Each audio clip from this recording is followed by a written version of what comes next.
Hi, in front of me is Motorola Razr 5G, and today I would like to show you how you can change icon style on this device. Firstly, open Settings. Now choose Display and tap Styles. Go with Theme 1, skip the first step by clicking Next and choose Color of Icons.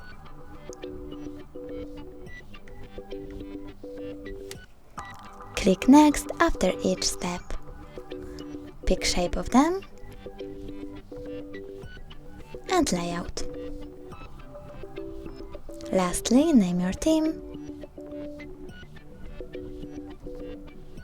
and click Done. Then apply. As you can see, style of my icons has changed. Thanks so much for watching. If you enjoyed this video, don't forget to leave a like, comment and subscribe.